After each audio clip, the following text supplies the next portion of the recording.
So today our topic is going to be finally one of the most fun things for me personally to talk about, happiness. Um, so before we get into happiness and I'm gonna dive straight into it. So like when I get into it, I'm not gonna do a build up. I'm gonna really go into the core of happiness right from the get-go.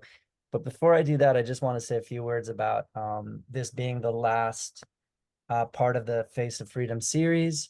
So it's not because we've really looked at all the traits that you could possibly look at. There is a trait called leniency versus stubbornness.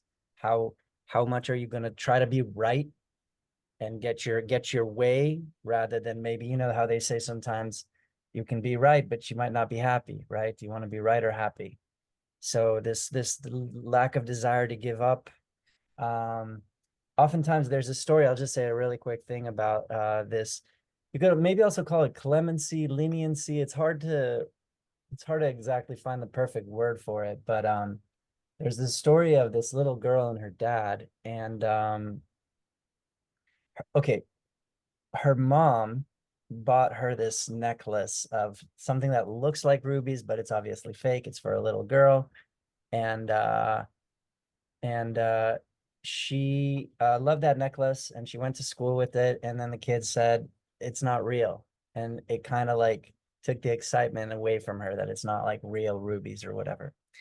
And so the mom tells the dad, maybe you can tell her to give up the necklace and we'll get her one that's real or something like that. And the dad says, well, when she goes to bed at night, and when I give her her bedtime story, I'll try to ask her if she's willing to relinquish the necklace. And so the night comes and she says to him, even though my friends don't like this necklace, I really, really like it. I can't give it up, Dad, but if you want anything of my dolls, anything of my toys, you can have anything you want, just not the necklace. He says, okay, all right. Next night, he reads her a bedtime story again, asks her the same thing. She says, Dad, I like anything, take anything, but not this necklace. And he says, okay. And they go on that way for a few more nights. And one day she comes to him and she says, you know what, Dad, because it's so important to you, here it is. I'm giving you the necklace. And as she gives him the necklace, he reaches into his pocket and says, well, then you get this. I've had it from the first day and you didn't want to give it up, but now that you're willing to give it up, you get something better. And now not only will you love it, but your friends will not be able to tell you it's not real now. So take it. And she was so happy. And the moral of the story is basically, with leniency, watch what you're holding on to. You know, what is the value of what you're really holding on to? Why are you fighting for it so strong? Why are you attached to it? This is not really, I mean, it can be on the level of material. Like, I don't want to give up this thing. And the story demonstrates that when you do give up, good things come to you. You make room, right? It's also the principle of like letting the old go and letting the new in. You make room for it. But it's more relevant on the level of ideas. There's ideas that we attach to, that we defend, that we think that we really need, that we can't give up, and that blocks us, actually. So the moral of the story is more of like, not on the physical level, it's more of a metaphor for our minds. Give up the fake thing and the real thing will come. Don't insist on it. Does that make sense? Yeah. So that's just for example, like the quality of leniency versus like stubbornness. There's also, we could talk about mercy versus cruelty. Those are also traits we could be talking about. And so obviously, any trait you ever think about, if you want to know whether you're balanced in it or not, you have to look at that trait within yourself, how it plays out in your life, and then see, is this separative or connective? Does it connect? Does it bring us closer? Does it operate in the way that oneness would operate, or does it separate? Right? So that's how you know. For example, if we were talking about pride, I was a bit too strict about pride by saying you can only be proud of what you are. because that's something that you share with all. It's not, being proud of that doesn't separate you from anybody else. But we can also be a bit more lenient and say, you can be proud of your achievements, spiritual achievements, for example. You can definitely be proud of that. As long as when somebody else is doing well and has overcome their lack of patience, has come to a place where they've balanced their traits, where they're have more humility and they can actually own and admit their mistakes instead of being super stubborn and holding on to, no, I didn't make that mistake. So when you're proud of something, that you can also be proud of others for the same thing, like overcoming their ego, that's still good pride because it's not separative. Okay, so I'm just telling you so that any trait you encounter on your path, if you want to know how to balance it, you don't have to wait for Daniel to give a class on it. You can just ask yourself, is the way I'm being with this trait separative? Is my impatience separative? Is my anger separative? Of course it is, right? But we also said there could be an anger that isn't separative. There could be the anger that, like I said, anger is always anger at God, except from the anger that comes from God, which is that welling up of fire in you that tells you that you need something to change, that something needs to move. It's helping you. It's for you. It's a good fire, right? There's a negative fire and there's a positive fire. Pride is also fire because it's energy that goes up. Pride, you see. But it can be positive pride where you're lifting everybody with you, or it could be negative pride where you're putting everybody down and you're lifting yourself up alone. Okay. So same thing. Anger is also fire. Anger could also be a positive, uplifting. Yeah, get going. Come on, let's go. Do it. Do that thing that you were procrastinating forever. Do it. Positive fire. Negative fire. Your fault. How dare you do this? It's God's fault. Everything sucks. Da, da, da. Separative. Right? Okay. So that's how you know about all of them. Even with happiness. If I don't like you and something bad happened to you and I'm happy, good happiness or bad happiness, balanced happiness or imbalanced happiness, separative. So it's not the right kind of happiness. Okay. Even, this is where it gets hard. Even if a Hamas terrorist, right, gets killed, gets tortured, whatever, am I going to sit here and go like, oh, thank you, God. Yes, yes, yes. So sometimes it's easy. Sometimes if this person were someone, this is where you see these amazing testaments from like the Holocaust or people who have been through unbelievable suffering, and you see them forgiving their torturers, not taking pleasure when the torturer died or something. Like, for example, just recently, some parliament member in Turkey was giving a speech. It had to do with their finances in Turkey or whatever. But then he somehow went on a rant against Israel. And as he finished saying all these nasty things about Israel, he had a heart attack right after he stopped, and he died in the hospital. Yeah. So then, of course, if you look at the comments on Instagram or on TikTok or wherever, a lot of people are celebrating, this guy is saying all these negative things. He deserves what he got. But there's a difference between saying everybody gets what's theirs and it's a fair universe because karma is fair, and reveling, taking joy in somebody's pain or death. There's a big difference. Okay. To say everyone gets what's theirs means that I trust God. Everyone gets what's theirs. If the bad guys get to be happy now, I trust God. He knows what he's doing. Karma knows what it's doing.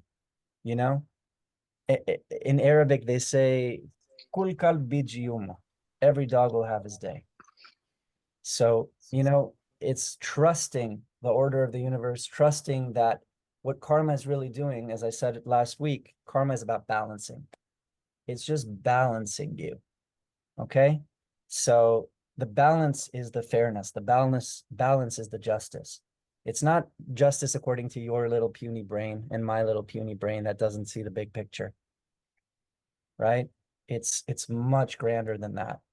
And so like I gave you, I think, the example in one of the classes about like Job humbling himself before God when he thought that God was making a mistake by taking so much from him. And he saw what it takes to run the universe. And he was humbled. He was ashamed. He had divine shame. He was ashamed that he could be so arrogant in front of God. Right. And he bowed his head, he put it to the dust, and he said, what the hell do I know? I'm never gonna argue with you again, God. You know? So yeah. That's, by the way, it reminds me of the quote in the Bible, vengeance is mine, says the Lord. Meaning, let me do the justice. I don't need you to be the judge. I don't need you to be the one who decides who gets what. That's your arrogance. That's your ego. Let existence do it. It knows. And really, it's not that existence is doing it. It's not that existence is punishing anyone. Existence is balancing us all so that we can be eventually in a receptive state to receive God's light. And when I say existence balances us, it's not something separate from you. Your own soul is seeking balance. You incarnate not because the universe makes you. You incarnate because your soul feels it needs a correction. Okay? It's not that at your base, you're not already perfect and whole and pure and amazing and gorgeous and stunning and the most treasure of treasures is what you really are. But still, we're coming in here to prepare the garden of Eden, basically. We're preparing a garden for God's light to come in and nourish it so that we're actually literally being the vessels through which heaven comes to earth, so that heaven can be on earth. And it's a beautiful thing. It's almost like a bride preparing for her groom. Yeah, it's a love affair with God. So he's giving the light. We're saying we'll be open to receive it.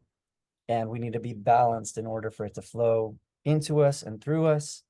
And it's just this endless loop of reciprocity between creator and creation where you can't even see a dividing line. Where does the creator end and the creation begin? There's no way to know, right? So that's the idea of overcoming the ego is we're going to become so receptive to this beautiful light. Now, this is God's will. As the Course in Miracles says, God's will for me is perfect happiness. God's will is, I mean, think about it. If you're infinite light, you want to flow in all directions. You have no limits, no bounds. You just got to give yourself. There's nothing else that you can really do.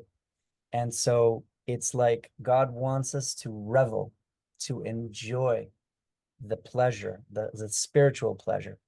It's a spiritual enjoyment of the light. You can literally, this is bliss. That's what bliss is. You don't need much for it. You just sit and you just feel God's presence and you feel how much God loves you and you feel how you are God's treasure and you feel how he envelops you with his holy light and with that love that sees you as so cherished and so lovable and so perfect. And that's your job in a sense is to just enjoy the goodness that is bestowed upon you. That's it. That's it. Yeah. So what is it that causes us to be out of joy? Is there something in existence that should cause us to be out of joy or out of happiness? That's really the question. The question for me isn't how do I get to be happy? The question is for me, what do I do to be unhappy? And so it's always that lack of balance, right? If we spoke and emphasized patience last week, and I'm happy and I'm walking along, and then I'm going to the supermarket and those two old ladies are blocking the aisle and my rhythm is ruined. I can't move in my desired pace. And okay, what do I do then? Is that a reason to be unhappy? Or is that a reason to be happy and thank God for saying, oh, God, thank you. You're showing me the rhythm I need to be in, because this is about learning how to dance with existence. It's we that lose the rhythm, not existence. Existence is perfectly on time, perfectly on rhythm, always. We're like, oh, it's taking too long. It's taking too quickly. No, no, no, no, no. It's not the right pace. It should be faster. It should be slower, blah, blah, blah, blah, blah. And so you see that that's the idea, is that we need to get in sync. We need to get tuned. We need to get in balance. So then when I get into the store and the pace slows down, I should see it as like the part of the song where the melody changed a little bit, right? If the melody changed a little bit, now I can kind of slow down and enjoy that. And that's being in the flow. That's not being separate from God. That's not insisting that I have a different way from God's way. I'm a separate being from God with a separate will that wants to move at a separate pace. Do you know what I mean? Haley, did you want to say something? I was just gonna have an example of anybody that has kids here. It's like, I know that if anybody has kids, like you'll be trying to like give them something that you know that they want and that they like, and they're like, no, I don't want. And it just reminds me of us, like God's trying to like give us exactly like what we need, and we're like, wait a second, I actually don't want that one, and I don't want that one, and like, if we could just like open and just like receive everything, like sometimes I'm like to my kids, like, I'm just trying to give you like what you want. And I imagine that that's like the exact voice that God is using for me when I'm impatient. So Exactly. Thank you. Yes. So we spoke, I think, two sessions ago, basically about truth, the quality of truth. And the quality of truth, we said that basically what separates us from God, existence, the universe, whatever you want to call it, consciousness, beingness, is which is all love. It's all love. That's the nature of it. That's what it's literally made of. What separates from it is the lies we hold within us, which is why honesty is so important. Honesty. The universe doesn't even really care so much if you did stuff that was out of alignment or wrong in terms of like not the right action, not coming from love. It doesn't really care about that. What it cares is that you'll just admit it, though. Just admit it. Just confess. It loves when you confess, because the moment you confess, now it's going to start to change.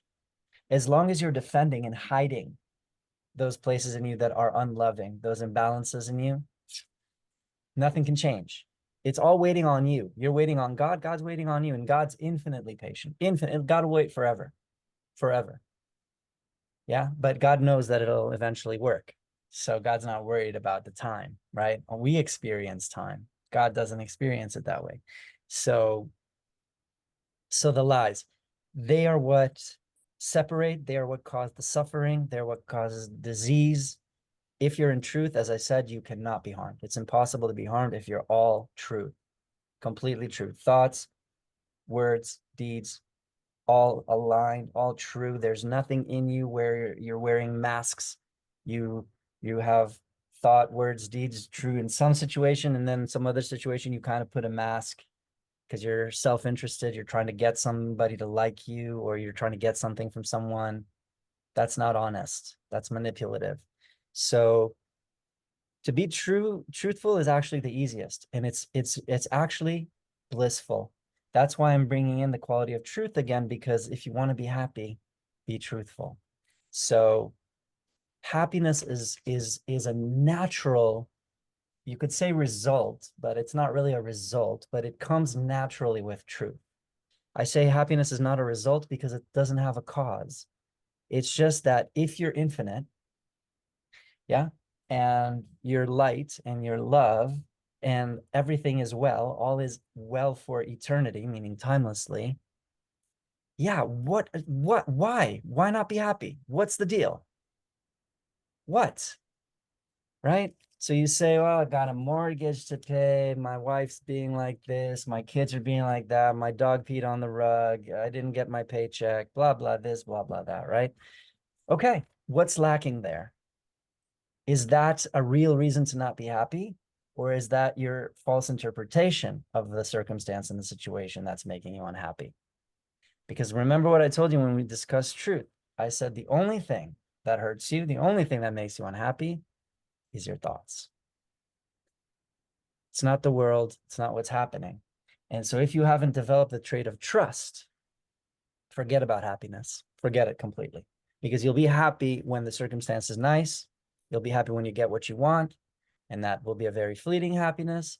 And then when the circumstance goes against your will, you have your own plans, you have your own ideas of what should be, and the situation seems to go against it, you'll go, well, it's all shit. Right now, I have a right to be angry. I have a right to be impatient. I have a right to be mean to people.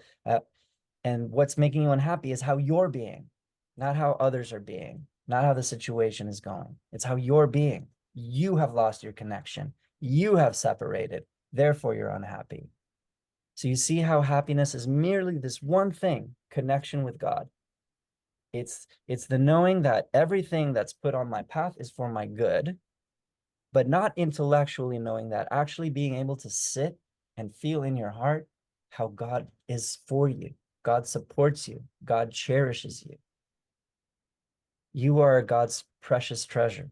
You have to really begin to feel that and to fall in love, to have a love affair with existence, a love affair with God, a love affair with the universe. The happy man, the happy woman is like a dog. Dogs are happy, aren't they? It's very hard for them to not be happy. They have to be terribly abused. God forbid, right? So you're like a dog. A dog in Hebrew, kelev, means that you're like a heart. Lev is heart, ke is like a heart, kelev. It's to be like a heart. It's to be all heart, right? If you're all heart, then you are like existence. You've become like existence. That's it. You have no resistance. You have no mental resistance. Your heart has overtaken everything. Your love has overtaken everything. So you're in love. And when you're in love, you're happy. Okay.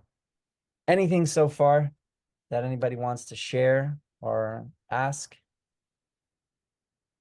Question, actually two. One is that why many people are disconnected? Is because they've been terribly abused?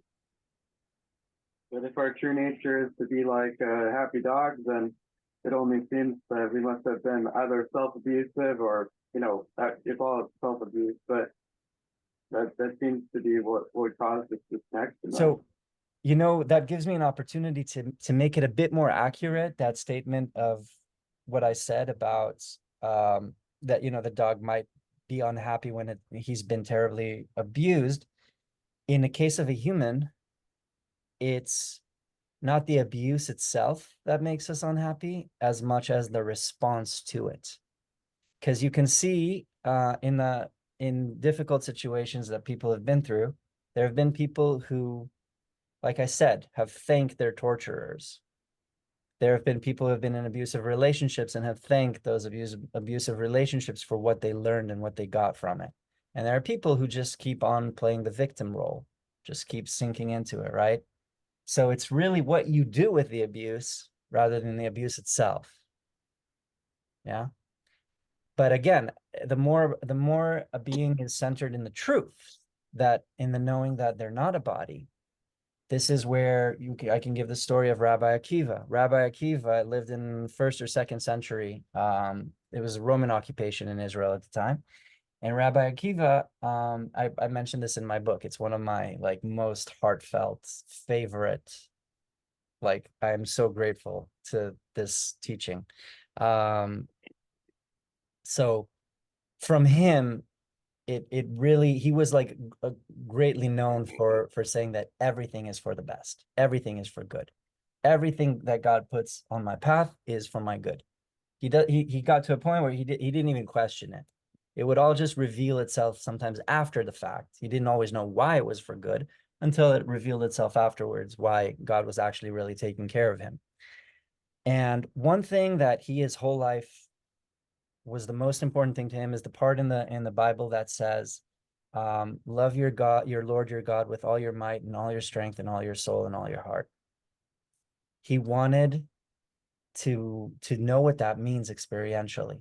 He wanted an opportunity to really do that, not when everything's comfortable. He really wanted to see if he can do that when things are not so comfortable, like a situation of abuse, for example.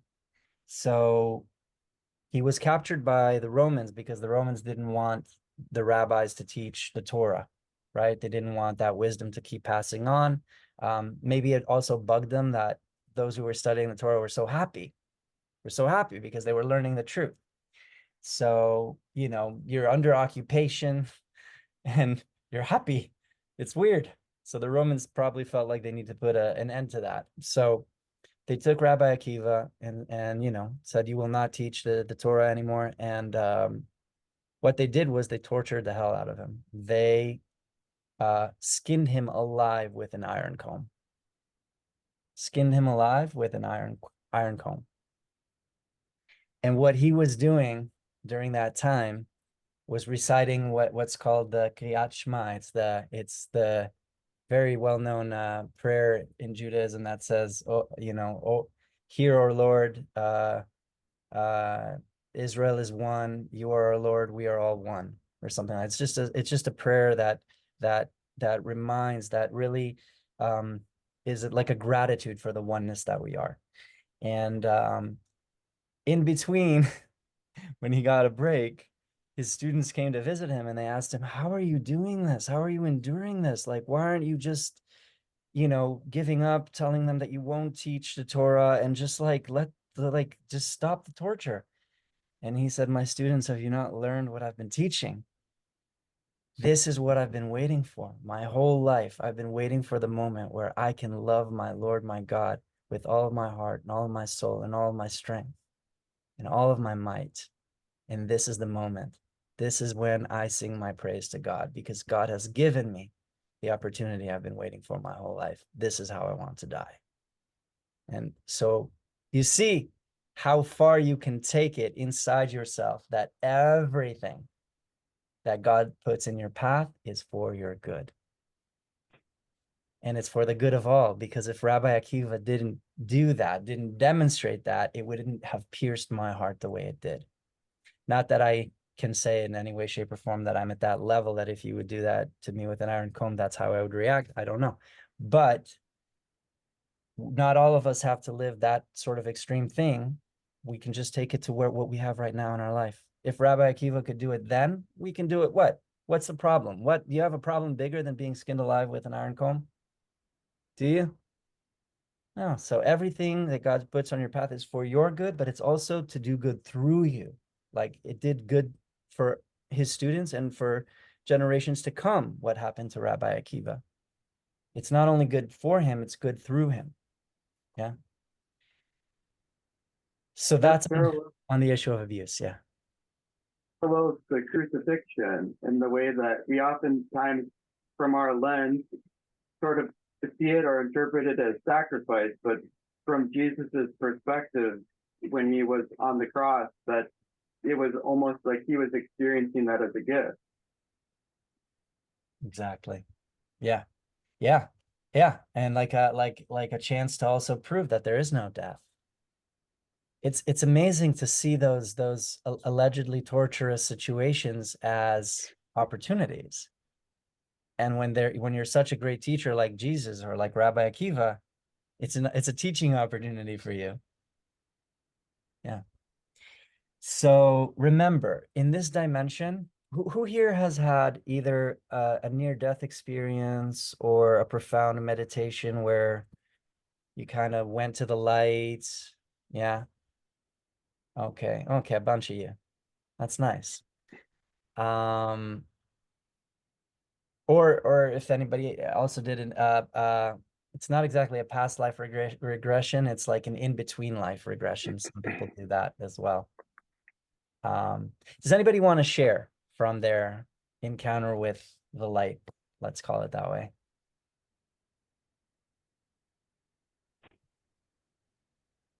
If anyone else wants to, I'll let them, but I would like to share too. Okay, maybe you start, Connor. So this experience happened right around the same time that COVID was becoming a thing and a lot of fear was being projected into the world. And I wanted to find a way to heal it.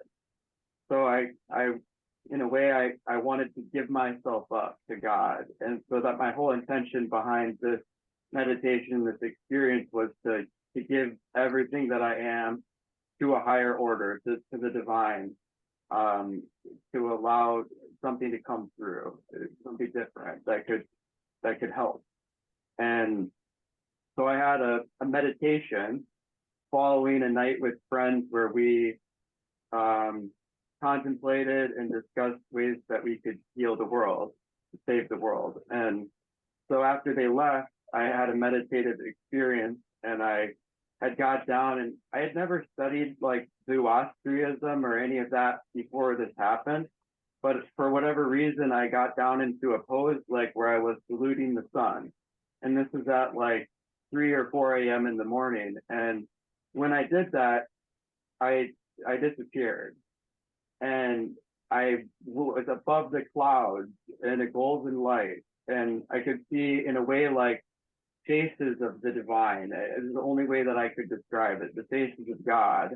And through that experience, that light was given to me. And what was really wild is that up until that point, I had been rather suicidal throughout my life and my thinking and my thoughts. And I didn't even have a second thought that I needed to come back.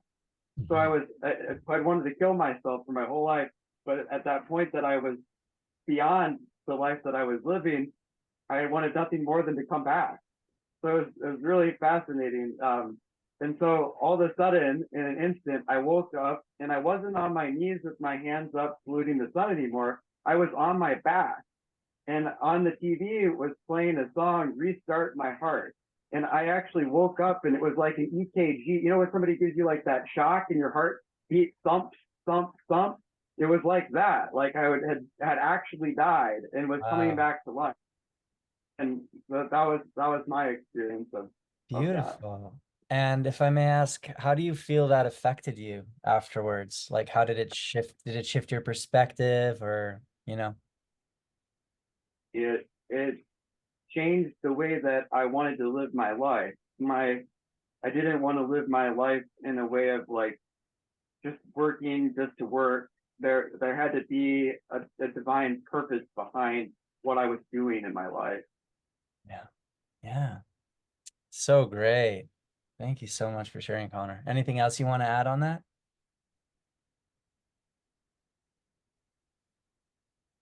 I will say that in the days following that, I was so connected to spirit. Like it was almost like every tiny little thing, every tiny blockage from my entire past that I had at the time would become clear, and immediately would want to seek forgiveness or reconcile it in some way with the people that I had wronged. And there was like just a beautiful connection to all of that.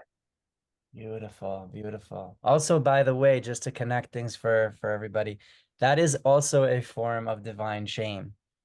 Doesn't really hurt when you're seeing it from that high up, but it just is like enough to go like, oh yeah, I've wronged some people. I've done some wrong things. I want to be better. That's great. Yeah. Awesome. I love it. I felt that deep in my heart, Connor. Thank you. Anybody else want to share?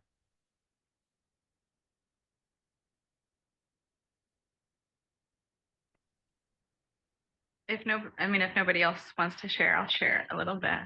Do you guys want? I don't even know really what I want to say about it, but there's been a couple of times like in my life where I've had like a little glimpse of an experience. So when I was like 8, I got electrocuted really badly, and I like left my body for a second, and it was like the first time that I experienced like total and utter like peace. And all I can like say was like I was just like way up here, but I was like looking at like my yard and like the field, and it was like the way that the sun was shining. Like I'll just like never forget like I realized with like my whole being that everything was in perfect harmony. And then like my dad like tackled me off of the thing I was being electrocuted from, and I like, came back to reality or like 3D reality.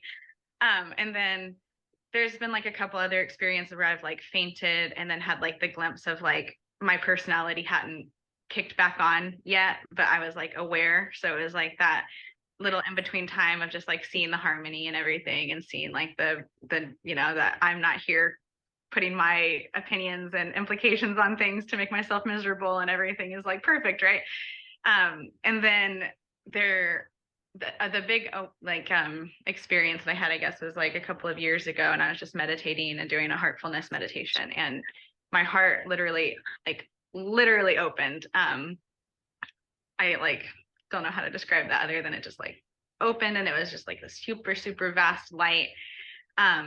And I guess that the only thing I want to say is that it was like complete acceptance. Like there wasn't anything that this light wouldn't take in, and just like take in and love and accept and hold. Like it was just, there was no question of like, I don't have to be anything different. I don't like, it just accepts everything. Like everything is just perfect. And that was like the essence of who I was. And I realized that like so fully at the time, is like, I am that. And so when I, came back, and like, as Connor said, like a few days after that, like everything was so open and clear.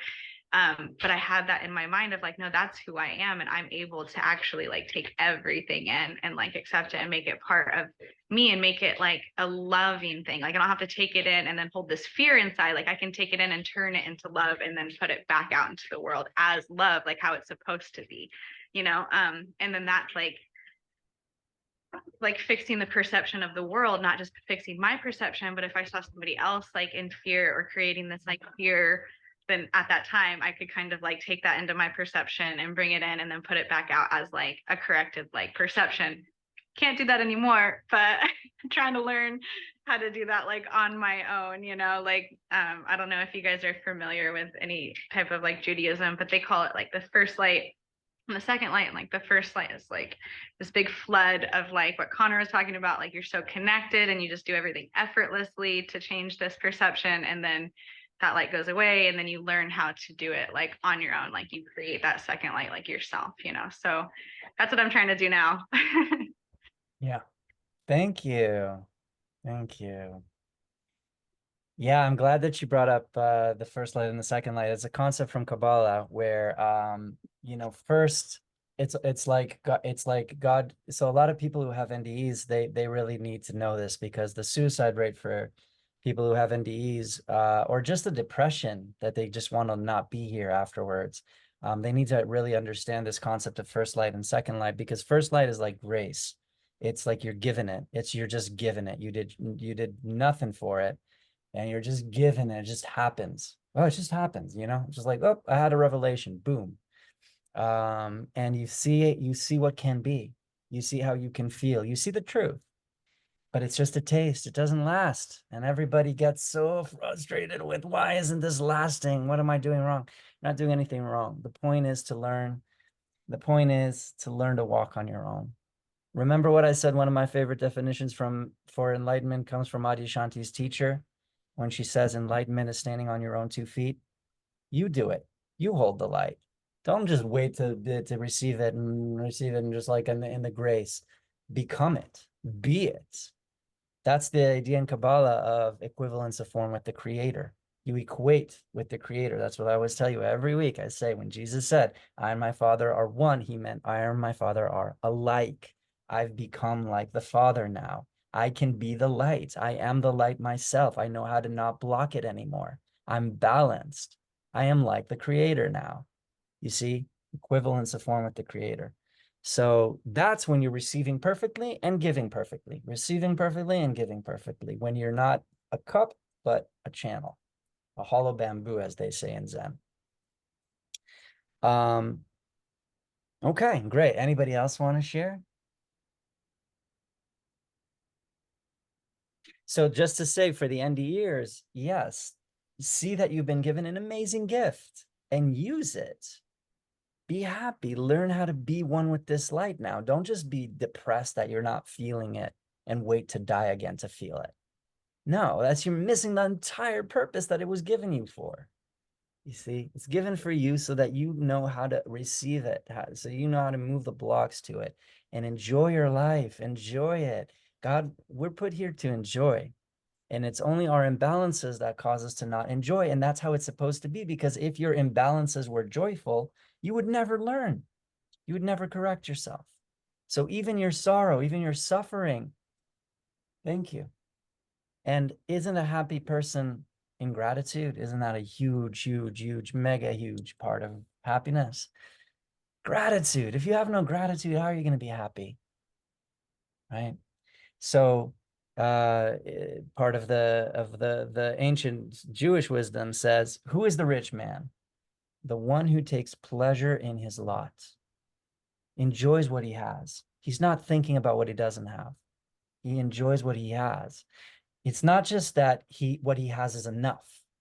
The use of the word is pleasure. He takes pleasure in what he has. He celebrates it. He's grateful for it. There's a story about back in the day, where they used to eat like from these metal plates, and sometimes the metal would get pierced, like when it would get washed a lot and get like what's it called when it gets not moldy exactly, but I don't know the word in English. Anyways, it got pierced and got holes in it, and then if you wanted to have soup from it or something, you couldn't. You had to close those holes. And there was one rabbi who had a bunch of these plates, and he invited a guest over, and the guest was kind of wealthy, and the guest was shocked. He was looking at these bowls with these like covered up holes and stuff, and he was thinking, this is how you eat? This is terrible. And the rabbi was looking at him, looking at it, and he was thinking, oh my God, you want my bowls? You don't covet my bowls. I'll give them to you. Just don't covet. The law of the Bible is don't covet. Don't covet my bowls. And the guy looked at him like, what? And the rabbi was so taking pleasure in the bowls that he had, it didn't even occur to him that there could be something wrong with it, something that somebody might not like about it. You know what I mean? He loved what he has. That's a rich man. That's a rich man. You see what I'm saying? So when you celebrate what you have, you're abundant. And abundance and happiness are like this. Not abundance in terms of the amount of numbers that you have in your bank account, but abundance is the feeling of gratitude, the feeling of enjoyment, of taking pleasure in what you have, the feeling that you're being taken care of, that there's this goodness that wants only good for you, that's always trying to give you the light. And if you just step out of the way, if you just humble yourself, if you just stay in the gratitude, stay in the joy, you'll receive it and you'll enjoy it. And you'll see that you're living in a universe of joy and love. Yeah, always. My name, Daniel, in Hebrew, Daniel, Daniel, you know what it means? Does anybody know what it means?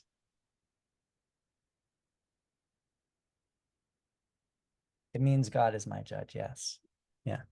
God is my judge. What does that mean? It means that nobody else is my judge. Sorry, guys. You can try and judge me as long as you want, but my judgment comes from him. Yeah. So why am I saying that? Because when you really understand the meaning of this name, Daniel, Daniel, it means that it's a reminder, if you will, that there is no power in the world. There's no power in the world that holds my judgment, that holds my verdict, that holds my whatever. Whatever is for me God will give to me. What am I trying to say? It's hard to put this in words. We think that our abundance comes from work and our boss. And we think that a lot of things are dependent on what the landlord is going to decide today, or what this is, other people. We forget that everything comes from God.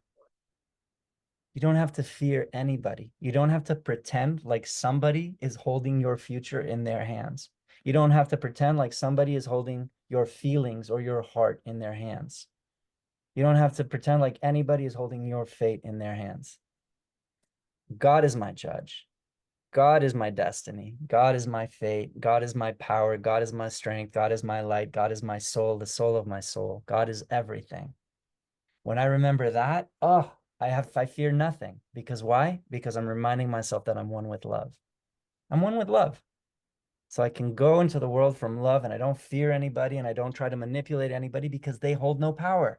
I don't need to manipulate them. I don't need to manipulate the landlord to like me or something like that so that I can get what I need. If it's mine, if the apartment is mine, it's mine, period. Yeah. So with everything, it's like that. Trust God. Usually when you look up the name Daniel, sometimes they don't even say the word judging in it. They just say trust in God. I used to have socks that my mom bought me when I was little. It said Daniel, and below it, it said trust in God.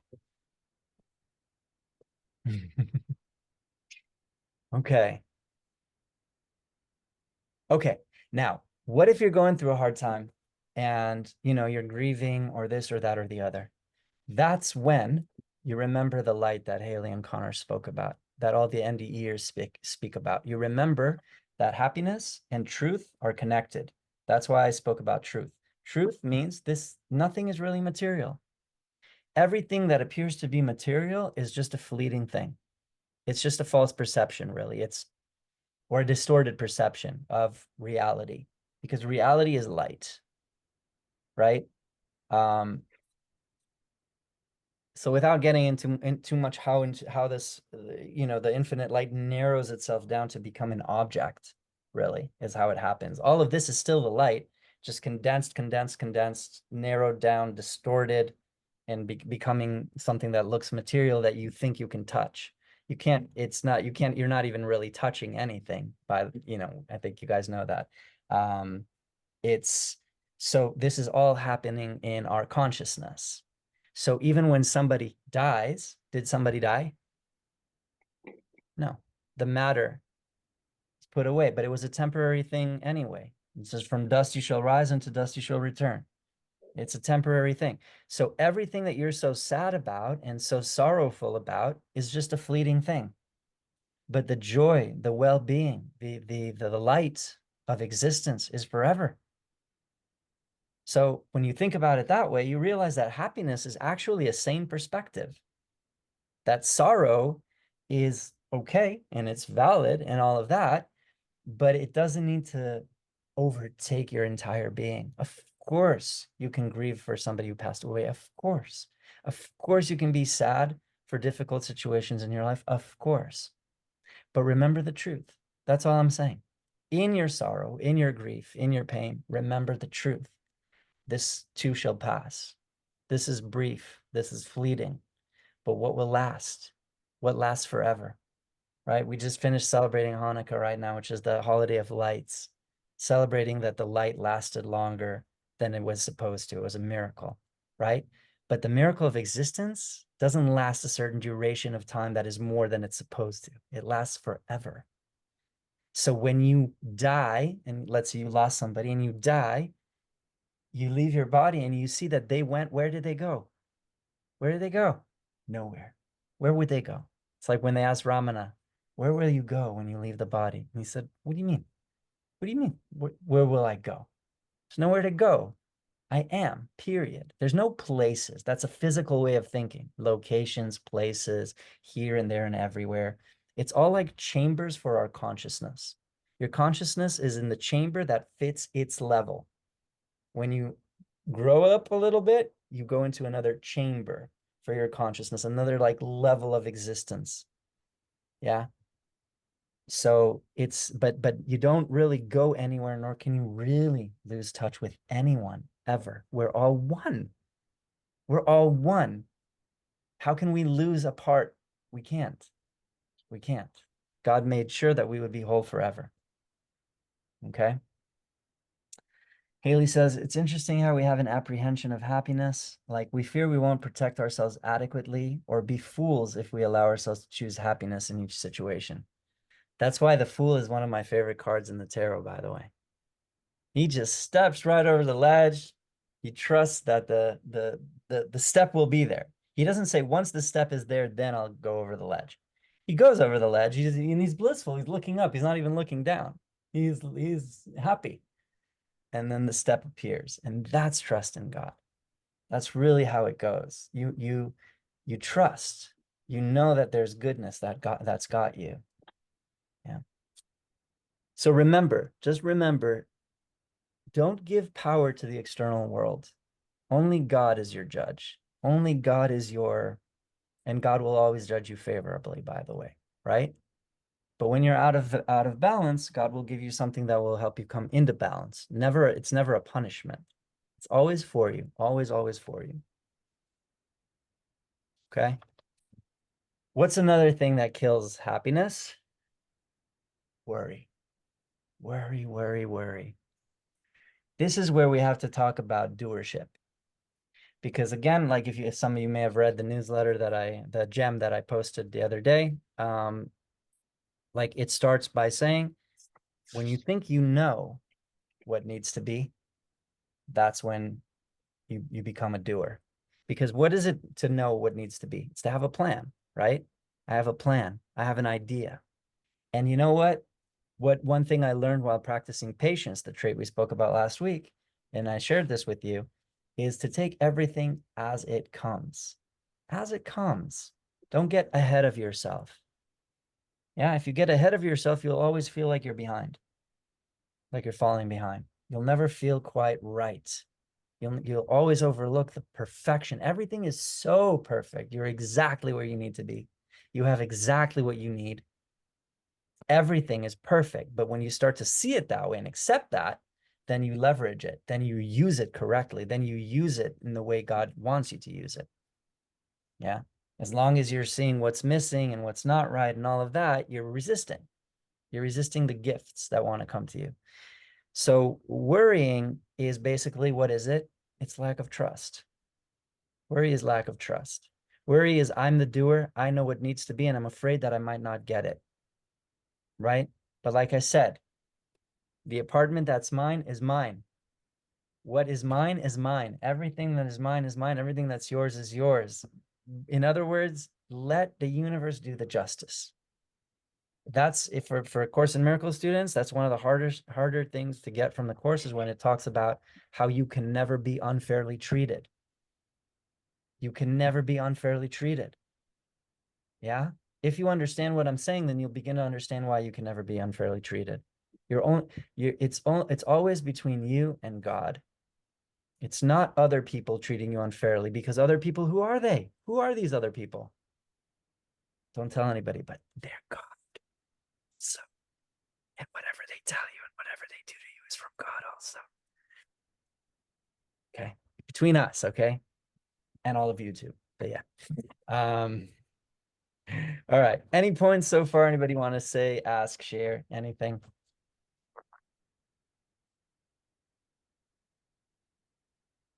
Okay. All right. I don't know if Libby is hearing us right now, but that's also, I want Libby to hear here that yeah, that none of us have anywhere to go when we quote unquote die. We're just eternally a part of God's light. There's nowhere we can go. And that's something to celebrate. That's something to celebrate, because I tell you that this life might look long from the human perspective, the linear perspective, but from the other side, not only does this look like a complete and total dream, like it looks like almost nothing, but it also looks like it was a blink of an eye. And what looks like from here, when you tell yourself things like, I'll never come back here again, I'm never coming back to this fucking place again, right? Nobody wants to incarnate again. Everybody's like, no, fuck that, I'm ending it. This life is my last, you know? But from there, you might go like, oh, what a joy, what an honor, because you understand the bigger picture. You understand that you're a partner with God, that you're preparing the Garden of Eden down here. And what a privilege. What a privilege to do something for God. You know, when Buddha was alive and he would ask a monk to do something, the monk would do it with reverence, would do it with joy. I get to serve this holy man, like an incredibly holy man. I get to make him tea, whatever it is. Wow, what a privilege. I'm telling you, you get to serve the Holy of Holies. You get to prepare room for his light to flow through down here. This is, if you remember the Kabbalistic tree of life, this is the kingdom. What do we always think? The kingdom's over there. He's saying, I will put my kingdom here on earth. Prepare it for me. be receptacles for this light. Yeah. And once we stop resisting the light, all of this evil, all of this war, all of this crap will not be. Yeah. Because it's just an outer projection. It's an outer world coming from an inner world. As we're working on this stuff inside of us, the outer world has to change. So in one of the streams of Judaism, it's called the Breslev. It's only a part of the Breslev Jews. They have a thing where their whole thing is we must be happy. They give stickers like that to people. Like I had one in my room one time. We must be happy. And what they do is they go with these vans and they pop up like they put this like loud music like in the street, like trance or dance or like happy music that you can really dance to, or they do drum circles, but they get everybody to join. You see like businessmen walking to work and you see all these people walking and they're very serious and everything like that. And they're like, come on, dance, dance. This is more important than everything. What are you doing? Dance. And they get everybody to dance. And a lot of people look at them like they're stupid and crazy and wild and whatever. But they're doing what in Judaism is called a mitzvah. A mitzvah is not only something good that you do, it's something that is connective from the word tzavta. It's something that connects people. Happiness connects people. So when their rabbi, who's not alive anymore, always used to say, we must all be happy. He didn't mean it must as a commandment, like, oh, if you're not happy, oh my gosh, God's going to kill you. You know, it's not like that. It's like, coming from the place of there is no reason for happiness. You could stop it there. You could just say there's no reason for happiness, so we must be happy by nature. Or there is no reason for happiness to stop. Think about that one for a second. There's no reason for happiness to stop. There's no end to it. If you believe in your heart of hearts that there's no end to love, you must believe that there's no end to happiness. If you believe in your heart that there's no end to goodness, you must believe that there's no end to happiness. But how do we know this? How do we know this experientially? Equivalence of form with the Creator. If you want to know goodness, become goodness. If you want to know love, become love. If you want to know happiness, become happiness. Be like God. And then you will see like God and you will go like, why was I so sad? Why was I so depressed? Why was I so heavy about stuff? What was I so worried about? Everything is fine. Everything's, like Abraham Hicks, everything's always working out for me. But it is really working out for you, even when it doesn't look like it is. And especially then when there's like barriers and obstacles on your path, good, stop being the doer. Maybe that's God telling you like, hey, why don't you give over the reins instead of trying to control it so much? Your control makes you worry. And it makes you tight, and it makes you angry, and it makes you resentful towards the people who aren't doing what you think they need to do to help you progress your goal. Maybe God's telling you, you don't need this right now. You're so sure that this is the way you need to go. I blocked it for you to save you from God knows what. You're going the wrong way. Literally, God knows what he's saving you from. Stop. Don't go there. Or maybe you think something needs to be happening today and then a block has been put on it and it's going to happen only 3 months from now. Good. God knows the timing. Good, good, good, good, good. It's getting in the habit of saying thank you instead of fuck you to God. Yeah. Okay. I mean, so basically, I can go on and on and on and on and on and on about happiness, but let me just make sure that we got the main points here. One thing in terms of how do you know that you're in trust? It's very simple. You'll feel calm. You'll feel at ease. Everything's okay. How do you know you're not in trust? The moment there's that a little bit of tension in you, not in trust anymore. What does that actually mean? It means you've given your power to something outside of you. Now you think that it's not God that's determining your path. Something outside of you that you don't trust is. God knows. I mean, God knows what the landlord will decide. God knows what the boss will decide. I need a bonus for the holiday. Will I get it? Will I not get it? You think it's in the boss's hands. It's not. Your money is in nobody's hands. It's in God's hands, and it's infinite. You have infinite money, so you're rich. What are you so worried about? It's just given to you as you need it when you need it. Yeah, as long as you're not blocking it. Yeah, infinite abundance. Infinite abundance. It just comes to you in all the forms you need when you need it. It comes to you as food when you're hungry, comes to you as water when you're thirsty, comes to you as love when you need love, comes to you as a puppy when you need cheering up, comes to you as the sun when you need some vitamin D, comes to you as money when you need money, comes to you as a house when you need a house, comes to you as a car when you need a car. Isn't that a great way to live? Isn't that fun? Yeah. Okay. I know I So didn't. remember just this, I just want to say this real quick, and then I really want to hear what you have to say, is that remember that everything is accurate. The more you really go deep into the place that realizes there are no mistakes, there are no coincidences, the more you will be receiving and hearing the messages from God. If you think things are there by coincidence, you're going to miss it. Everything is super accurate, super accurate. Okay, so like you can really, really, the more you see that, the more you realize that there is a conversation happening between you and your reflection, what you call the world, constantly. It's always talking to you because it's all it is symbolic. This reality is really all that form is just symbols. For example, a chair in Hebrew, the word for chair is kiseh. It comes from the root of the same word as going inwards, litkanes, kiseh. And what that means is the chair is a manifestation of a face of God or an aspect of God that's called going inwards. When you sit on a chair, you go inwards. You're sitting on a chair. It's a time for you to focus, to put things aside. You're studying something, you're meditating, you're going inwards.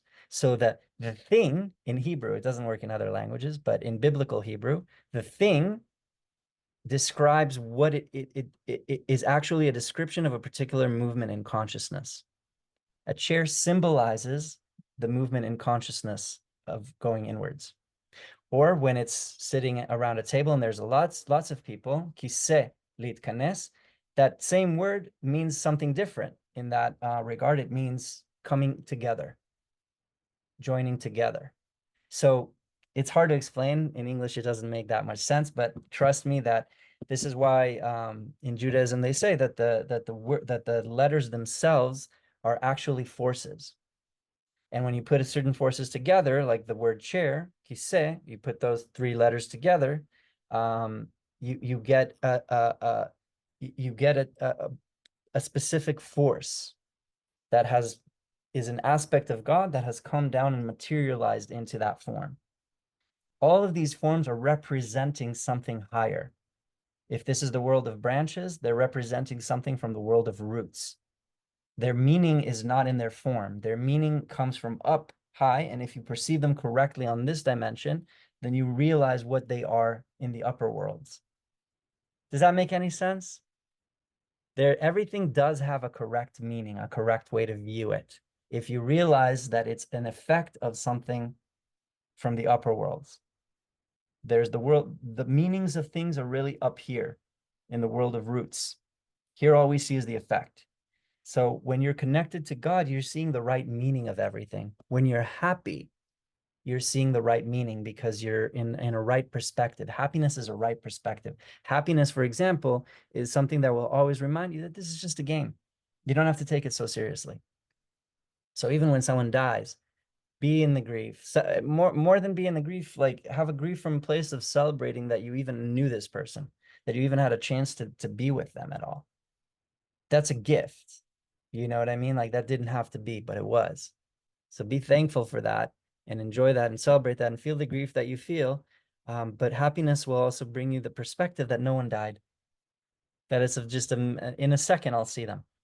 And it'll be like no time has passed. You know, like that song by Live. If you've ever heard, I think it's when the dolphins cry, where he says, we meet again. Was time in between just a dream? Time in between was just a dream. Yeah. All right. Yes, Carmen. You want to share anything? Yeah. Oh, you put one of my favorite quotes by Live. They have a song, I think it's called Run to the Water, where he says, Recognize it all. Thank you, Carmen. Recognize it all as light and rainbows, smash to smithereens, and be happy. Those are lyrics from the song Run to the Water by Live. Yeah. Saying, be happy. Recognize that it's all light and rainbows just fractured into what we see as form. But if you recognize that what's behind the form, you will necessarily be happy. there's no way, and any NDEer will tell you this who's experienced the light, there's no way to be in the presence of that light and be sad. It's impossible. Yeah. I have all those lyrics written down right here from that song. It's such a good song, isn't it? It's Such a deep. good song. You're the one who actually introduced it to me. Okay. Okay. Yeah. Oh, it's so good. Yeah. So good. Gosh, when you like look at music and stuff, you really see like reality is definitely awake or whatever, right? Yeah, so I don't know really what to say. 'Cause I either have a billion words or absolutely none. I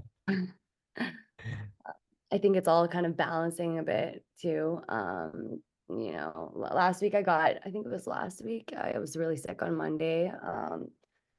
And I don't know what changed, but like when I came out of it, it was just like, just felt like, I don't know, maybe like a shift or something. I don't know. Is Yeah. what we could call it. Also doesn't really feel like much change. Like I don't really know why. It just felt better. Um, Wow. what really helped, sorry for interrupting, No, not at all. is like the whole course that we've done here, obviously. So I wanted to post and say how, but initially I was just so excited. Like I got this like 5 day, like I could jump up and down, like and just chant and just like everywhere I look is love kind of thing.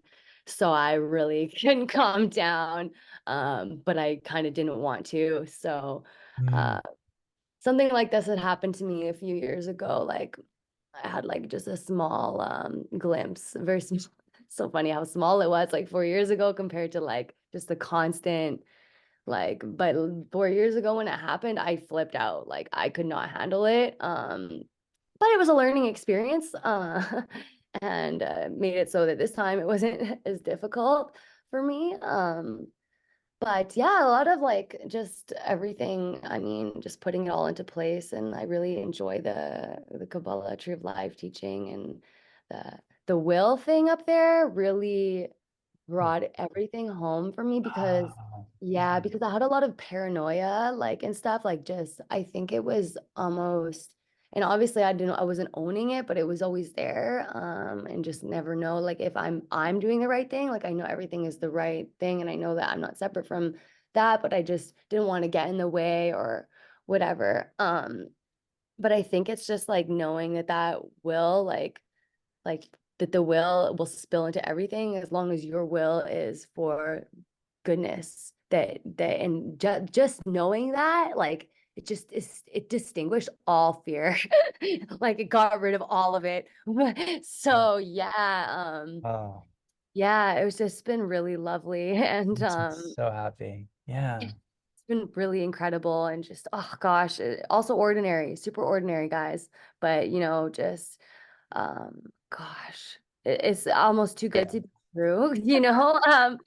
So yeah, Yeah. gosh, Oh, thank you all of you so much because this space has been just so just I don't know, but it's just been something that comes with me when I leave, and just you guys are just all so amazing.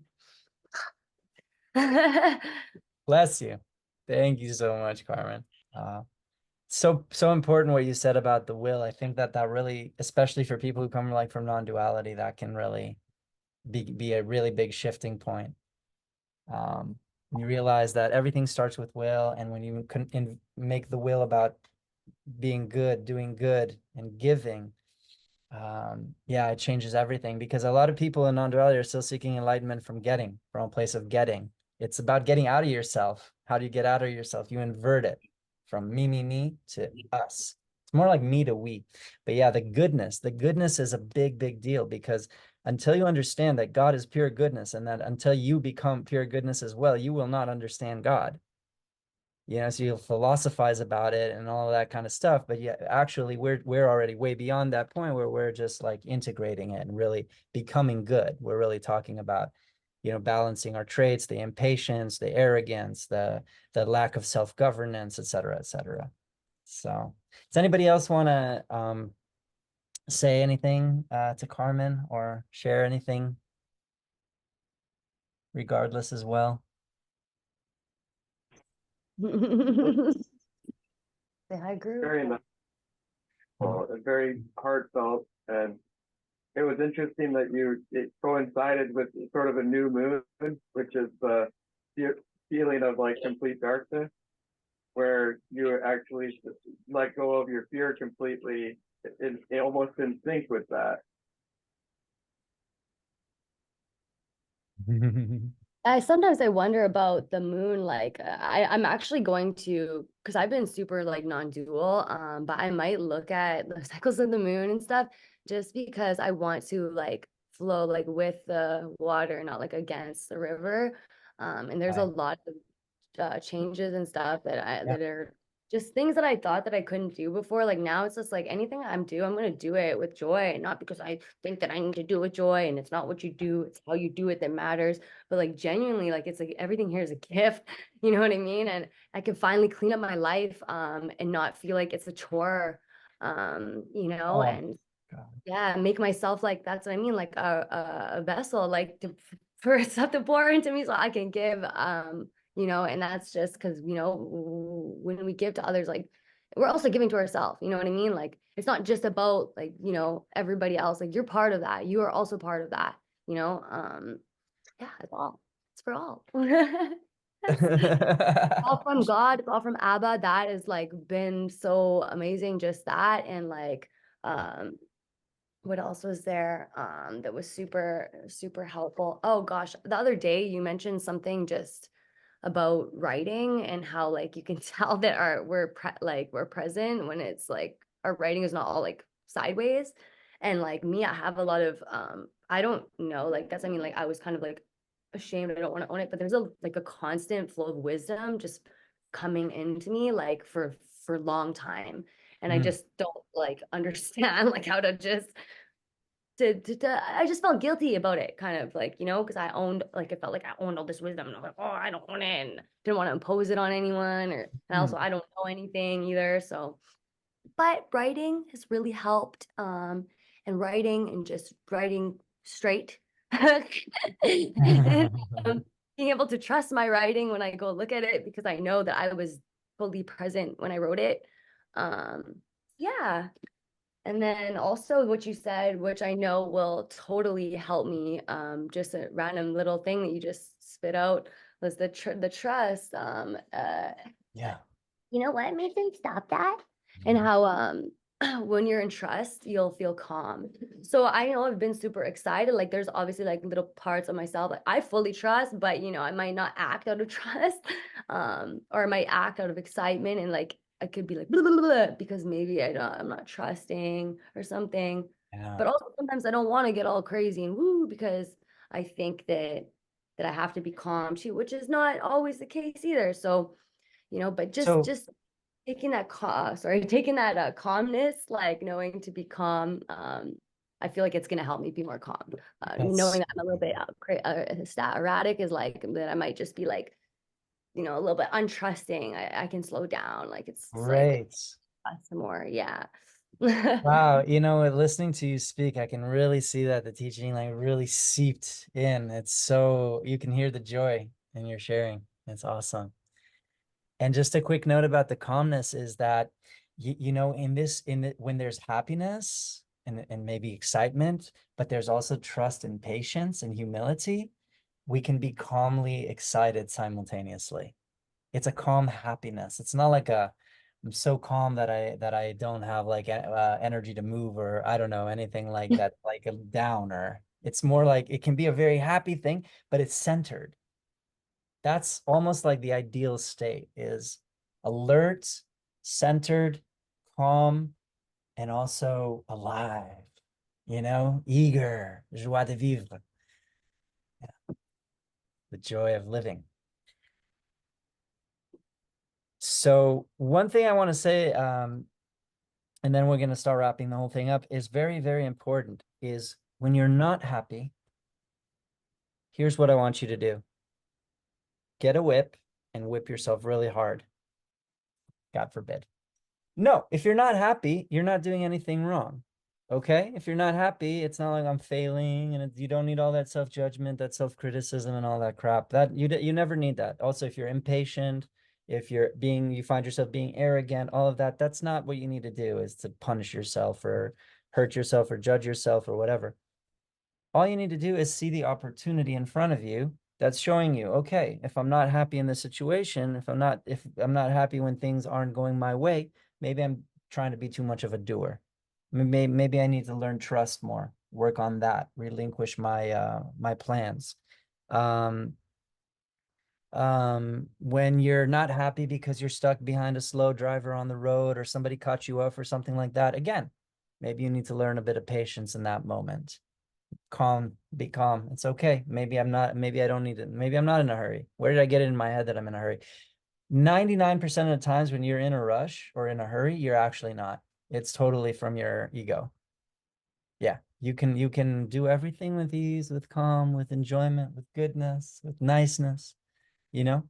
And not only that, whatever you do from that state will be more effective, more efficient. That's why I say, if you want to hurry up, slow down. Okay, so in that sense, if we had no work to do on ourselves, we would just stay in heaven, or whatever you want to call it, and be in perfect happiness forever and ever. But we're here to prepare the place for God. We're partners with God. It's so amazing to cooperate with God, to say, okay, you lead the dance, God, I'm dancing with you. I love this dance because it's a good dance, because it's coming from pure goodness. It's coming from something awesome. So it's going to be an awesome dance if you let it. So when there's moments that you're not happy, it's nothing wrong. It's what you're here for. It's what you're here to work on. So be happy when you're not happy. You see why? Be happy that you now know what to work on. See what it is that's taking you out of your happiness. Is it the arrogance? Is it the lack of leniency? Is it that I'm too, what's the word we used last time? Bold, but negative kind of bold. Is it that my thoughts are very judgmental and negative? Is it look at the traits and look and try to find out what's out of balance. And the more you do that, like now, not only will you know what to fix in your own life, those of you who are also counselors, coaches to other people, you'll look at them, you'll know immediately what's out of balance, immediately. And also, if you look at the tree of life, the Kabbalistic tree of life, which are actually, Connor used the term like the faces of God, they are sort of the faces of God. There's grace, that's a face of God. There's the discipline, which is also the judgment. That's also the face of God. I do like this. It doesn't mean it's bad. It doesn't mean it's hard. It means it's justice. It's justice. Everybody will get what's theirs. All right. If you were rich in a past life, but were mean to all the poor people, maybe in this life, you will get to be poor. That's what's yours right now, because that's what you need to balance. It's a very superficial or surface example, but just to convey that it's not a judgment and a punishment in a severe way.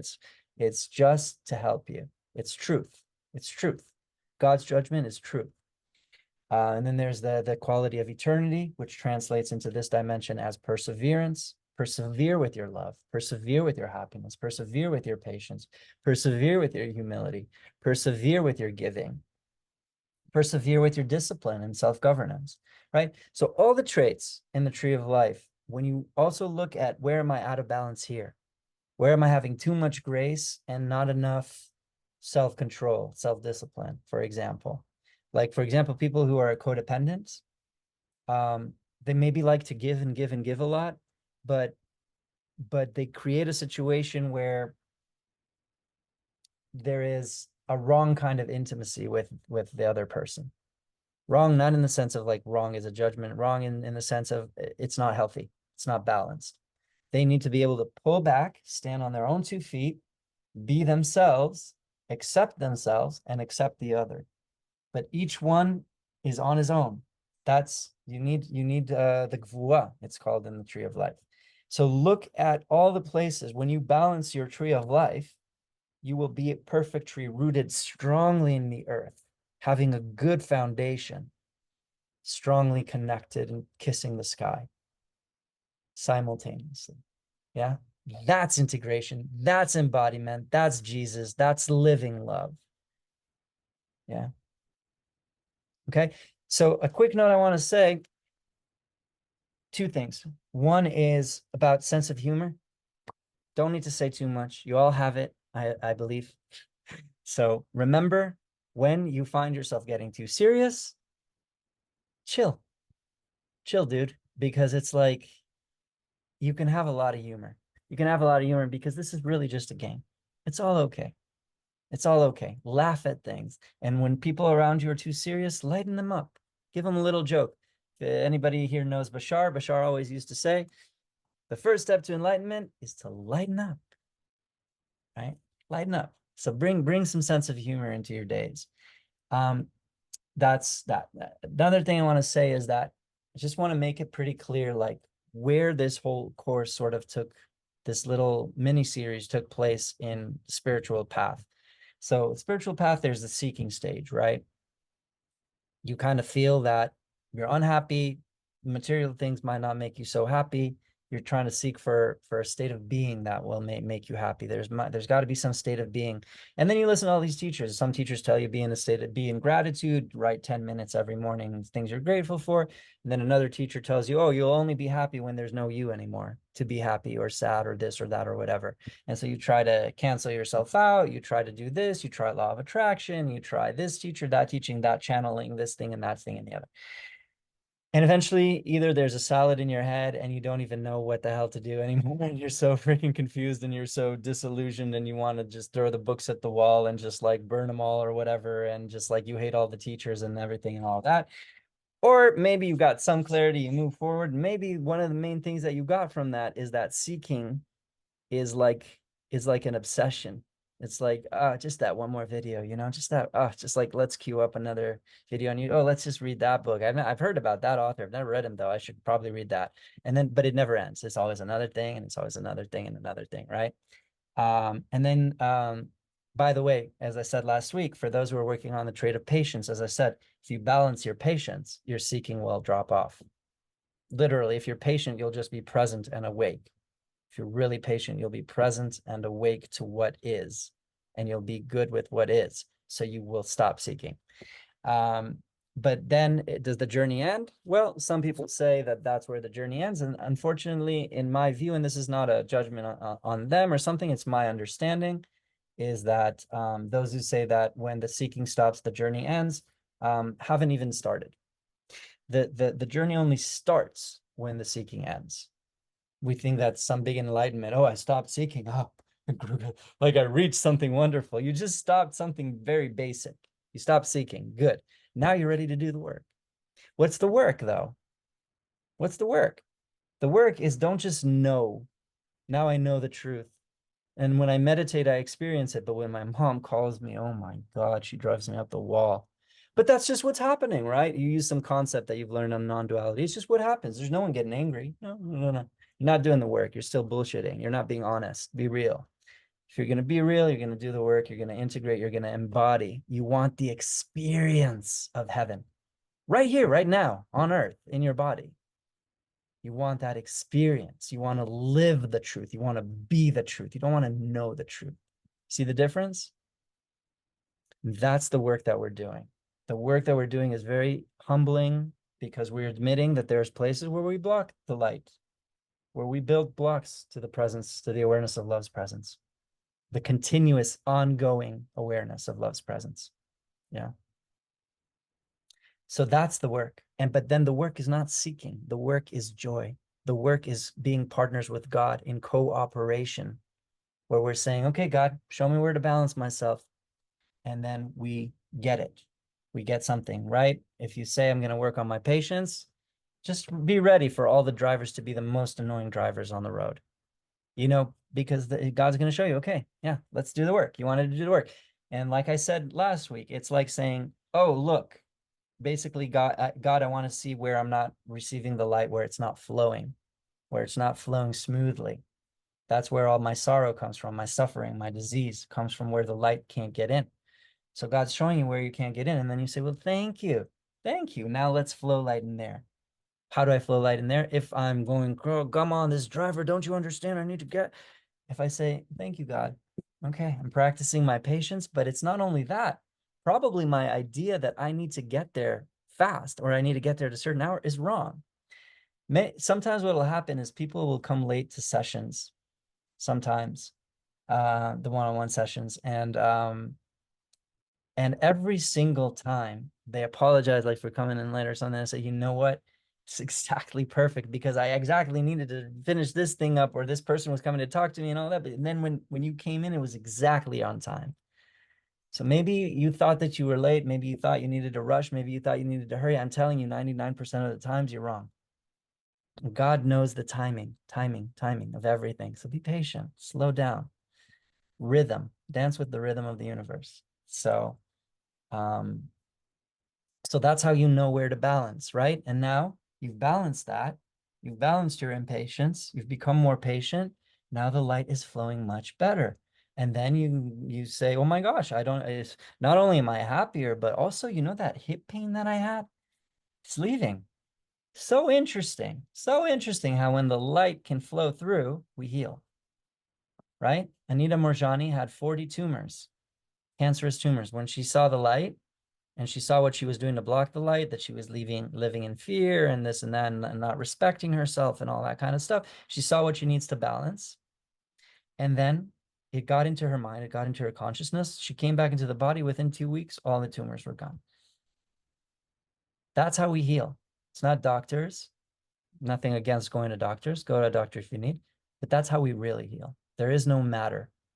Like the Course in Miracles calls it magic, that you think that you're healed by a pill or whatever, right? What you're healed by is God's love and light. So it's a joy. This work is not seeking, it's a joy. It's a joy of receiving more love and more light and more love and more light and more joy and more happiness and more anchoring in the security, in the empowerment of knowing that God has got your fate. Nobody else has it. There's nothing for you to fear, no one for you to fear. Yeah. Good. So,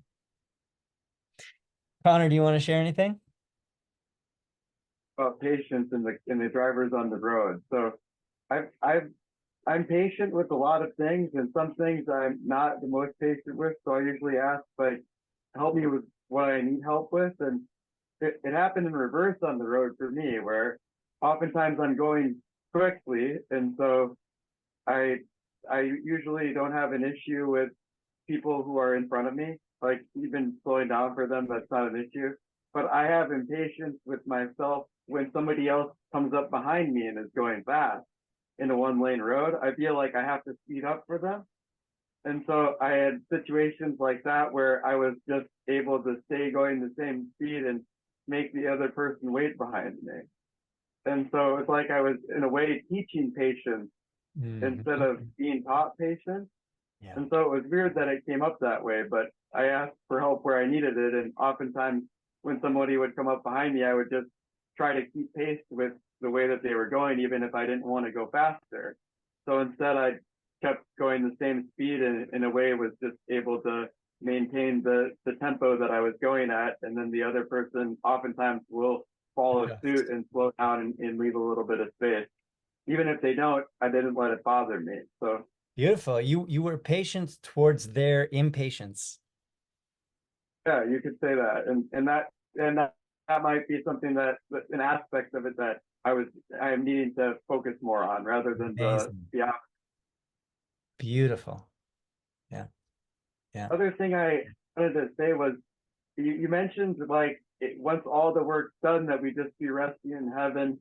And I wondered about that when you said it, and I was like, well, maybe we'll always have this dance. And I don't know, but oh yeah. So what I said was basically that, I was talking about like why incarnate when we can just be in heaven and just be happy and all that kind of stuff is really what I was saying.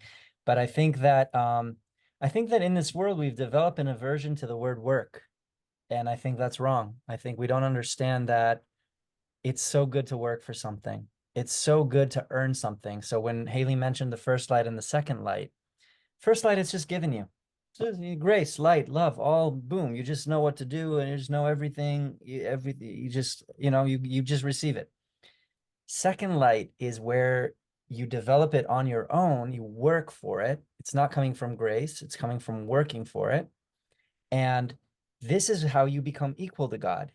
Instead of just getting from God, okay, God, thank you, thank you, thank you. Okay, you're giving me, you're giving me, you're giving me, you're giving me. You become a bestower yourself. You become equal to God. It's like maturing. It's like you're learning to walk alone. It's like the human life resembles the spiritual process. We're at first we receive everything. When you're in your mom's womb, you just receive everything. You don't do it. You don't even have to cry for it. When you come out of the womb, you have to already cry for it, right? So, and then we learn how to supply ourselves. We learn how to survive on our own, right? Spiritually, it's the same thing. We learn how to be the light ourselves, how to be partners with God. You see that the word partners talks about equality. So that not we're below God and he's giving to us, we're equal with God. Some people can't even hear that because it's so unbelievable that I could be equal with God. But that's the joy, to work for that and to become like that. And with one another as that. Say that again. Another as light. I couldn't hear you. Like there's a delay in your. We want to dance with one another as light. When we become that light, like when we're emanating it, if that's the right word. Yeah, beautiful. And like you say, and you know it in your heart. This is why you're saying it, Connor, because you know it in your heart that this dance is forever. This dance is eternal. It has no end. It's not like we'll reach a place where, oh, we're all corrected and everything's good and the light flows great. Okay, what's going to happen when the light flows great? Remember, the light is infinite. So we'll be spiraling on this light. It's to quote another song that I like, swing on the spiral of our divinity. And it's a Tool song where he says, even when the spiral's out, keep going, keep going, keep going. There's no end. There's no end. There's no end. There's no end. That's joy. When you hear there's no end as suffering, it means you're out of balance. You're not receiving the light. So to you, to think of no end is like, oh, are you kidding me? Oh my God, how am I going to do this forever? But when you're receiving the light and you hear there's no end, you just want to shout and scream gratitude to the sky. Thank God there's no end. You know what I mean? Because it's joy. It's joy. Who wants joy to end? Do you want joy to end? No. So to really sum it up, I want to say all of these traits, any trait you balance is going to affect some other trait and help that one come into balance as well. Eventually, like I said in the first meeting in the series, eventually what it all leads to is humility. Humility is the central trait that when you have that, you are really, really balanced. But sometimes I just want to say, when we think we know what humility is, we probably don't. We probably don't know it in its full depth. Okay, so I just want to repeat some of the points about humility that I mentioned in the first time, because this is where it all comes down to. A humble person, a humble soul will be patient. A humble soul will be in trust, not anger. A humble soul will accept others exactly as they are, exactly where they are. Okay? One of the amazing and beautiful things about a humble soul that makes everybody want to be around them is that they're not assuming. They're not trying to suck the attention from the room. They're not trying to one up you. They're not trying to show you that they know more than you, that they're better than you. And one of the best things about a humble person is that when they make a mistake, you don't even need to tell them. They'll just own it. And if they didn't catch it and you tell them, they won't fight you on it. They'll say, thank you. Thank you for pointing that out for me. You're right. You're right. Thank you. I'm so glad you caught that. They won't argue with that. They don't try to defend an image. They'll accept it. And they'll apologize. Because genuinely for them, from their heart, it's if they are told that they've hurt you, they realize that something in them is unbalanced. And they realize also on some level that they've hurt a part of themselves. They don't want that. They have no interest in that. So when you point that out to them, they receive it as a gift from you. Most people who have pride will deny that what you say is even true. Now, it could be that you're wrong. It could be that you're reading them wrong. But a humble person will say, okay, I'll take that into consideration. I'll check it out, instead of just saying, you're wrong. How dare you? Whatever, right? So that's one thing. Humble person, one of the main things is the humble being is always happy because he knows that everything is from God. Everything is from God. And he knows that God is good. So he lives in a very good universe. Even when shitty things around him are happening, he knows the reasons why they're happening. He knows that they're good, ultimately. If you've heard this story, it's also in my book. I think also Eckhart Tolle may have mentioned it in his book, The Power of Now. The Zen story about Banzan. Banzan comes into a shop, and a butcher's shop where there's all, pieces of meat. And he tells the butcher, he says, give me your best piece of meat. And the butcher says, everything in my shop is the best. And in hearing those words, Banzan becomes enlightened. So everything is the best, because if everything is coming from God, the Most High, then everything is the best. Yeah. So therefore, a humble person will always justify God. I didn't get the thing that I thought I wanted, the thing that I thought I needed. You're right. This driver is blocking me in the traffic. You're right. He should block me. This thing, that thing, whatever. You're right. This is exactly how it should be. You're right. You're always right. It's so nice to not argue with love. It's so nice. It's so nice. Does that make sense? Not argue with existence, not argue with love, not argue with what is. And lastly, a humble being governs himself. He has a good degree of self-discipline. He knows how to not follow his lust or his anything like that will be at the expense of respecting another.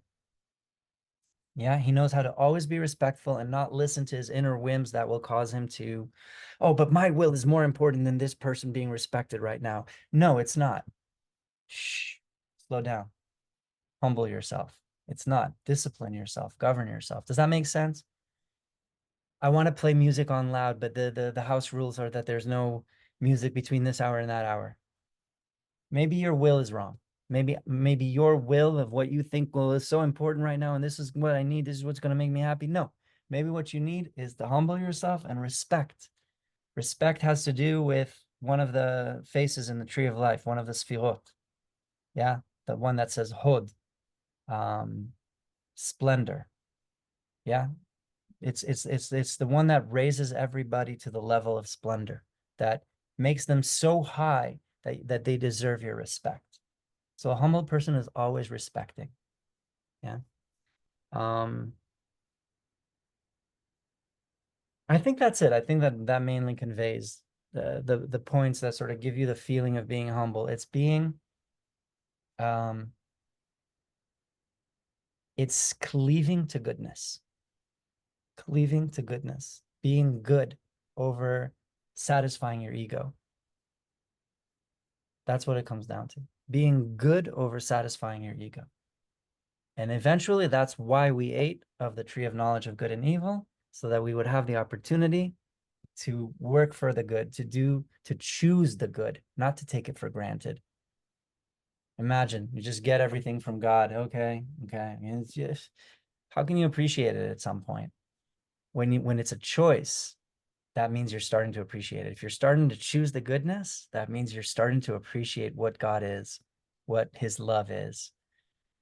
You're starting to really, really see that this is what you want. It's not just given you and you can take it for granted. You want it. You're grateful for it. You're appreciating it. You're celebrating it. Okay. Great. This is so fitting that this happened, that this class happened after the last day of Hanukkah, because that's exactly what Hanukkah is, a celebration of the light, celebration of miracles. Yeah. So, and the celebration of the idea that as terrible as the world looks sometimes, the state of the world, remember always that a little light shines away a lot of darkness. So put all these, there's literally a song in Hebrew that says, each one of us is a little light, but put us together and we're a strong light. We're of a light you don't want to fuck with. Yeah. So here we are, put together, we're the menorah. We can shine the darkness away. Yeah. That's some of the Hanukkah spirit for you guys. And with this, we're going to end. We're going into Christmas and New Year's and all of that. So this has basically been our last meeting for this year, but I'm hoping to do another one. I don't know exactly when, maybe on the holiday, chance to get together. You can vent about how crazy your family is, or whatever it is that you want to vent about, and we can do maybe some breath work or nervous system regulation exercise a little bit, and just catch up and just talk to each other and just see how we're feeling and just see how our practice is going and how our traits are being more and more balanced thanks to the opportunities that are showing up for us now in our lives. How does that sound? Would you guys want to do a little get together over the holiday? Yeah. Awesome. Great. Great. That's what community is for. Just it's not going to be so much of a teaching. It's just a chance for us to share, hang out, get support from each other, complain about our parents, whatever it is. All right. Anybody want to say anything before we close here? Sharon, you're awfully quiet today. I am. I was taking it all in.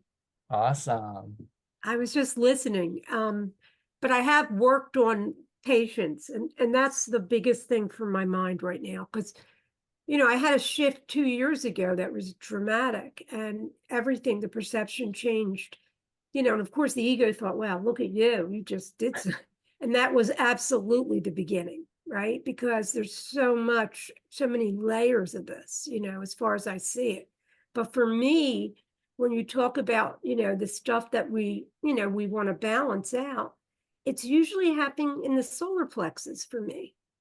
That makes 100% sense. Yeah, Yes. it seems like that's where all of the, the Hot. intense trauma was, right? Yeah. It's Yeah. coming, it's going well. What I do is I just had a serious ADHD. Okay. So that is something that I've had all my life. So patience. Now, people might think I'm patient because I'm not like one of these people that will say, come on, hurry up. Like, I don't do that. My parents did that. I'm very easy. But with myself, that's a whole different thing. I really have to go within. For now, where I'm at now, it's ask for guidance. Don't make a decision really by yourself, because the ego is still running a program in me, and I know that, right? Yeah. I love the ask for guidance, Sharon, because this is really important. If any of you haven't done this yet, make sure to develop a relationship with God. You have to, yeah, that's it. And I haven't. I haven't. But when I had this happen, I was exercised. It was just a traumatic. It was so beautiful, because my husband was having an argument with my son, and I'm on the bike, and everything went silent. And this, I had fibromyalgia, and it seemed like a big chunk fell away. I just don't understand it, but we're not doing it. But we do want to be present to our awakening. And this is where I'm at now, is really, like, to me, the real work. It's the real work. That's right. Yeah. The And real, even if we're not the doers, remember what I taught in the class about self-governance. Our job is to choose what we identify with as part of ourselves and what is not. right. I'm still identified a lot as Sharon.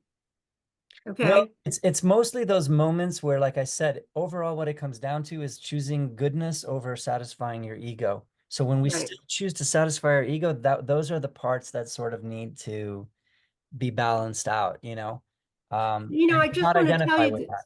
something. You know what the beautiful thing is about like not needing to understand though? I know that the course says that understanding is not required. The only thing is that can work if you really know that God is good. Let's say you're married to a person and you know that that person is good, that their heart is good and that their intentions are good and that all they want to do is good. Even if you don't understand what they're doing sometimes, if you really know that person and that person's heart, you'll be like, okay, I don't get what they're doing, but I know it's good. So I That's don't exactly what I understand it. have now with my husband. I love him. And He's like the that's best beautiful. guy. I'm married 10 years. My first marriage, when it was like War of the Roses, and this marriage is like, I never thought I could be this happy with someone. He's so, and my, see, Aw, so the picture that's great. changed, but I started working on myself spiritually 20 years ago, but I started therapy when I was 25. I'm just very big into the fact that if you want a good life, work on your consciousness, work on and 100%. grow and grow and grow. And start from the premise of it's all about goodness because It's all about love. Yeah, goodness. yeah, exactly. And so when you see that about your husband and you can trust him like Oh, I that, love him. He's so and wonderful. think about God the same way. We Right, might not right, understand why things are happening, but you know there's a right. good source for all of it. And that's how you develop that relationship with God, that love affair. See? Yeah. Yeah, thank you for this. Everybody, thank you. Yeah. You've given us a lot to chew on. Yeah, good, Really. good, good. That's really good. I'm happy. Anybody else want to share anything? We all love you, that's for sure. Aw, I love you all.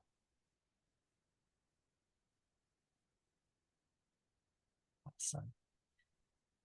Well, guys, genuinely, you're all in my heart. I'll update you on when we can meet sometime during the holiday. And also, by the way, like if anybody just feels like, hey guys, I kind of want to meet up with the community, just put a post in the thing. Like I'm sure people will jump on it. You don't even have to wait for me. Just go ahead and say, hey guys, want to meet, you know, Tuesday at 7, Saturday at 1, whatever works, whatever. Yeah. Just go for it. You have a I community. love that the group is so, it's the group's so into this stuff. Some people want to meet other people. This is all about growth in this group.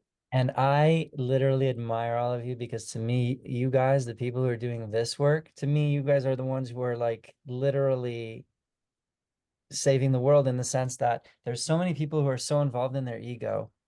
What helps us so much, helps this planet stay in balance so much is actually the nature, the plants, the animals. Mhm. They are actually helping it stay in balance. So there's a lot of other things that I'm not mentioning, but we don't have to get into all that's a whole rabbit hole. But then also the people who keep love in their hearts and goodness and humility, they are really, really, really, really, really affecting the one mind, the one consciousness in such a positive and balancing way that literally, just so you take this in heart, this is why I appreciate you guys so much and I'm so thankful for you because it's this work. This work is literally what's preventing some other war right now. It's because of you. Right, it changes the balance. It From changes the crazy to balance. sane. Yeah, that's how important this is, and that's how Right. much it means to me that you guys are taking this seriously because it's not about me. It's about us. Yeah. Right. Okay. We're in this together. We're in this together. Yes, totally. Totally and equally. Yes. All right, guys, so much love. I wish you could feel I it. I love wish you you could feel guys. it. It's right now just like, ah. Bye. Bye, everyone. Bye-bye, loves.